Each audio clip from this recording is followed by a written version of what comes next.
Hello guys, welcome to this tutorial.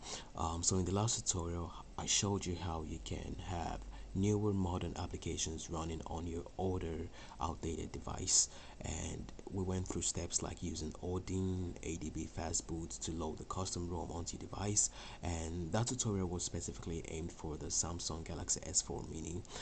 In this tutorial we're going to be doing something a little bit more different, and what we're going to be doing is that we're going to be installing custom ROM as well as installing Google applications. Now, usually when people install custom ROMs, they usually want to get rid of bloatwares, but at some point or sometime you can't really, avoid Google applications because let's face it, Google basically owns Android, like to sign into YouTube, Google Mail. So if you have a device that can somewhat still run smoothly without being slowed down by all the bloatware that Google has to offer, then this tutorial is for you. So what's the first thing you want to do? Right now in front of me I have the Samsung Galaxy S4. I have the Samsung Galaxy Tab. The model is SM-T555. So once again, it's very important to pay attention to exactly what model you have so as not to break your device. But with if you're using a Samsung, I wouldn't be exactly scared or panicking over breaking your device, because Samsung has a huge community. There are various tools you can use to unbreak even hard break device. I've done this multiple times. But if you have other models, maybe like Sony, ZTE, maybe like those can be harder um, to um, to unbreak. So right now we have the Samsung Galaxy Tab. Um, as you can see right now, I already have the Lineage OS, which is my preferred custom ROM, installed on it, and I have applications like Netflix, Google, YouTube. Google applications basically runs very smoothly on this device, even though it was released in late 2015.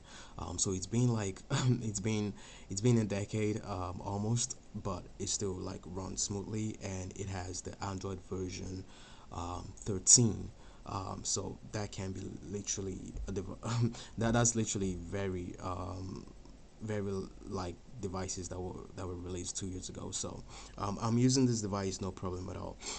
So what you want to do now is just like as always, you want to put your device in download mode. So I'm going to power it off. You want to make sure to have Odin installed. So Odin, you can like, I have Odin version 3.12. This is the version that I would recommend. But most versions, because most other versions might give you issues, but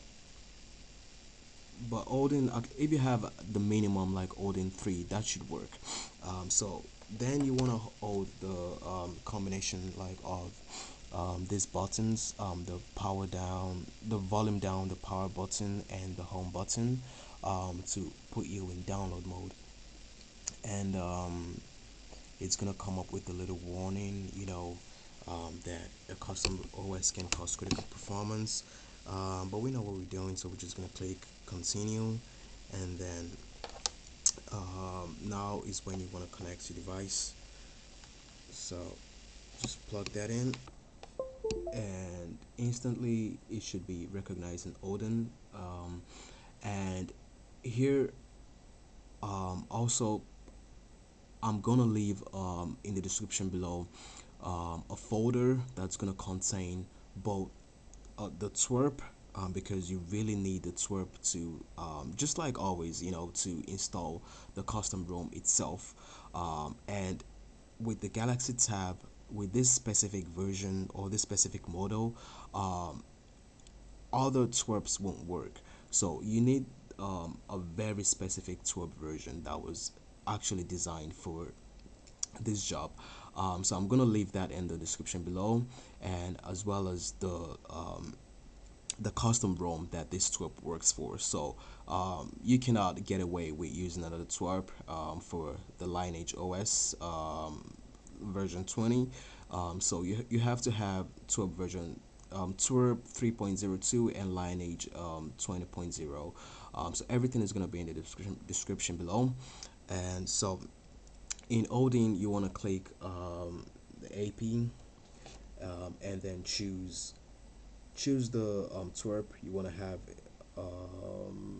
Yeah, the twerp 3.02, and don't unzip it. So it has to have the file extension .tar, so you don't want to unzip that. And once you've selected that, you're gonna make sure just go to options. I like to keep the auto reboots on if you have fast fingers, but if you don't have fast fingers, you can turn it off so you can manually put it in recovery, because once this is done, you want to be like very quickly put it back in recovery mode, because you don't want it to boot, you don't want to boot it up before installing Google apps. So what we're gonna be doing is that we're gonna first install the twerp, and then we're gonna install the Lineage OS, the custom ROM itself, and then we're gonna install the Google apps. But we're not gonna be booting into the like live OS before installing Google apps, because once you boot into that and then install Google apps, that might cause errors, and it might cause crash issues. So you want to do both at the same time before starting up the device. And if you somehow manage to boot up the Lineage OS, what you want to do is that you want to do a full factory reset and clear things like the cache. And but I'm gonna show you exactly how that's gonna work out. Mind you, this is a simulation because I already did this before, but you're gonna see exactly what it's gonna look like. So once that is done, Odin is gonna give you the green pass mark right there in the top left corner. Once that is done, you're just gonna it's gonna say reset, and you're gonna turn off your device. Let me just switch this off. Right now it says do not turn off surrogates, but that shouldn't be a problem because I'm not transferring anything. So once I turn this off, I'm gonna put it in recovery mode by doing the opposite. Now I wasn't very fast, so it should have been. Let me just start all over again. So it's gonna be the power, volume up, and home button if you have one. So now this is what the twerp that you just flashed with Odin is gonna look like. So it has to say right there on top 3.0.2, and then you want to click install. And beforehand, just like always, have your SD card ready, micro SD card. I wouldn't recommend using the internal storage, because once you get to like wiping and factory resetting, you might mess with the file that you want to flash. So SD card for me is a must when doing this type of things.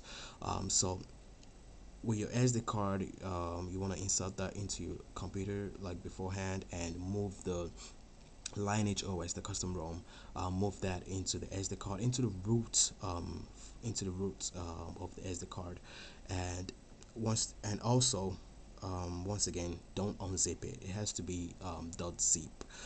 So once you've moved that, load it, put it insert it insert it into your device, and then we're gonna click install right here, select storage, micro SD card. Okay, and now I have a bunch of different stuff that I have on my SD card right here, but we can see here, this is the one we want, Lineage 20.0, that ends with no check.zip. So that, you're gonna flash that first. You're gonna click that. Do not check zip signature verification. You don't want to check that, because that is only for official firmwares. This is not an official firmware. So and you want to swipe to confirm flash. Also, I would recommend having your battery to at least 50% before attempting to flash, and make sure it finishes before you press any button. Just let it do its thing on its own, and once that is done, um, it's not gonna like reboot or anything. Just go back in the twerp, and at the same time you also want to click the choose the Google Apps zip file, so which is Mind the Gaps 13.0. So the 13 stands for the Android version, which is Android 13. um, so you want to flash both in the same session. So you don't want to like exit the twerp and then flash the Google Apps, because that is guaranteed to give you issues. So once you flash both in the same session, then there, like, just reset the device, start up, and you should be greeted with the welcome screen and setting up Google sign in and Google Mail and stuff. And if somehow you manage to flash the OS before you flash the G apps, what you want to do is go to advanced, then you want to go to no, actually you want to go to wipe, advanced wipe. Then you want to check dalvik /art cache. Then you want to check, don't check internal storage, that is quite dangerous. Check cache, check data, and then you want to check system. So those is gonna put the custom ROM back, like reset it like as if it was new, and then you can flash the Google apps. So this is for everyone who wants to have Google, like have Google applications like YouTube, Google Mail, Google Calendar running on a custom firmware. I've tried this twice without any issues. So if you have any issues whatsoever, feel free to drop a comment below, and I'll try to do my best to get back. And yeah, thank you guys for watching, and I'll see you guys in the next tutorial.